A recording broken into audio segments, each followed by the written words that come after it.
Hello, time for a Man in Great book review. Today's book is Create Dangerously by Albert Camus, published in 2018 by Penguin as part of their Penguin Modern box set, which is this big set here of 50 volumes. These are short little books, all written during the 20th and 21st centuries.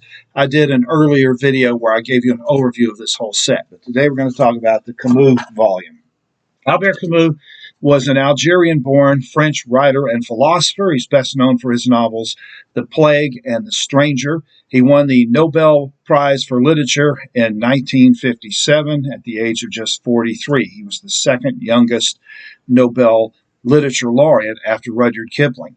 Unfortunately, Camus did not have long to bask in the glory of his Nobel laureate because he was killed in a car wreck 3 years after winning the award. And as a philosopher, he probably would have appreciated the irony of his death because he bought a train ticket to go back to his home.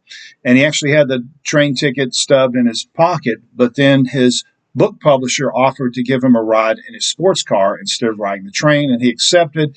And then on the drive back to Paris, the publisher lost control of his car, driving too fast around a curve and hit a tree. The publisher survived, but Camus was killed. This little book is made up of three speeches or lectures that Camus gave. The title speech, Create Dangerously, was given in December of 1957, just a few days after his award, after he was formally awarded the Nobel Prize to a college in Sweden. The second speech, Defense of Intelligence, was given in March of 1945, just a few weeks before the war in Europe ended. But at this point, France had been liberated, but the war was still going on. And then the final speech is called Bread and Freedom, and that was given in May of 1943 in Paris.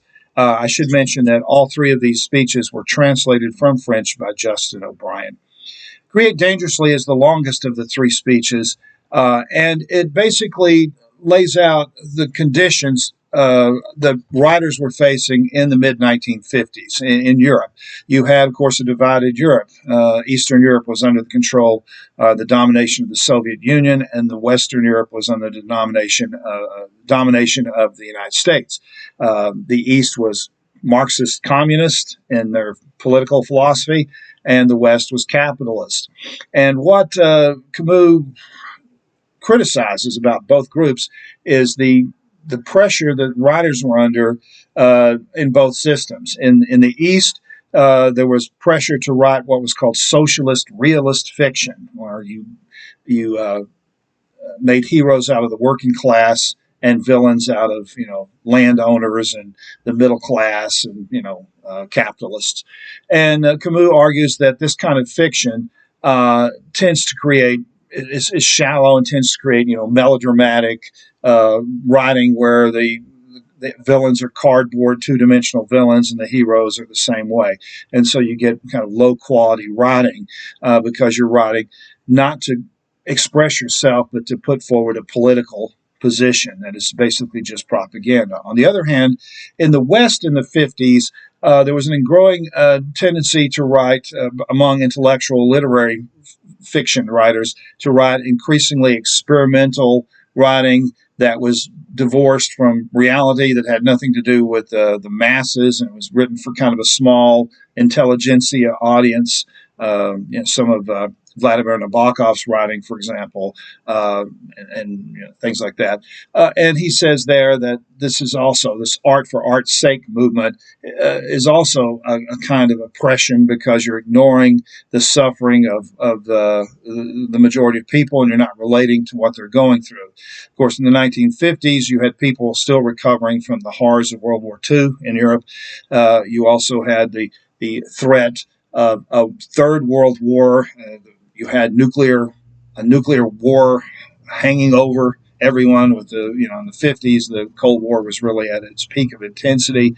And of course, in Africa and Asia, you had wars breaking out against colonialism, right? And of course, Camus, being from Algeria, understood that because the French fought a brutal war there, trying to hold on to Algeria as a colony. And so, what Camus is calling for in Create Dangerously is writers that combine a concern with the people with an individualistic expression. In other words, trying to fuse the two together. Let's write books that take into account the masses and the suffering they're going through, but let's also not create shallow melodramas. Let's create fiction that's of real value and individuality. In the second speech, defensive intelligence, as I said, it was given while the war was still going on. France had been recently liberated, and there was a tremendous backlash against the Germans, of course, the German occupiers, and the French collaborators. Many suspected collaborators were killed or tortured or humiliated in some way.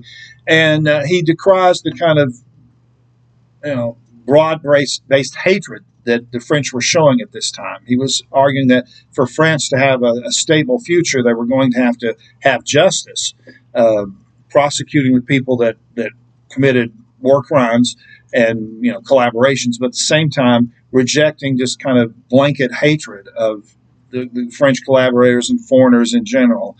And he was arguing that without rejecting hate, anti-intellectual hatred, that the French country wasn't going to rebuild from the war. He was basically saying that we needed to have intellectuals leading the way here, and showing that we need to put the country back together and unify the country. Okay, and then the third and final lecture that he gives here, Bread and Freedom, was given in 1953, so a few years before the Create Dangerously speech.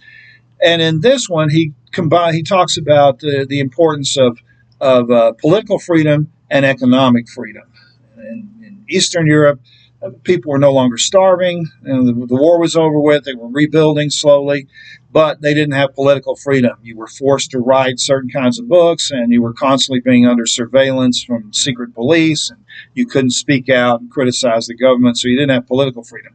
But in the West, there were a lot of people living in poverty. Of course, Europe was devastated by the war. There was a lot of homeless people that were displaced, and of course, people whose families were killed during the war, and massive disruption. And so these people had political freedom, but they didn't have economic freedom. And Camus was arguing that in order to truly be free, you have to have both political freedom, you have to be able to say what you want and express your opinion and vote, but you also have to be free from fear of poverty. Sorry about that. My dog had an opinion, as she often does. In any case, as I was saying, this lecture argues that you need to have both political freedom and economic freedom to be truly free. And at the end of the lecture, he calls for a collaboration between the intellectuals of France and Europe and the labor leaders and political forces that are concerned about the poor, and they need to collaborate together to work for a France and Europe where people are no longer worried about poverty, where they've got, but they're also able to express themselves freely, and artists and writers are able to create works that express their individuality without having to adhere to a political ideology, which acts as a straitjacket. So as you can tell, these little lectures are packed with ideas. Camus was a brilliant philosopher and writer. Easier to understand than a lot of French intellectuals, especially at that time. I want to conclude with a brief passage from the Create Dangerously lecture, our speech. Let me just read a few lines from this. After all, perhaps the greatness of art lies in the perpetual tension between beauty and pain, the love of men and the madness of creation, unbearable solitude and the exhausting crowd, rejection and consent. Art advances between two chasms, which are frivolity and propaganda. On the ridge where great artists move forward, every step is an adventure, an extreme risk. In that risk, however, and only there, lies the freedom of art. The book is Create Dangerously. The author is Albert Camus. This has been another Men in Great Book Review. Thanks for watching.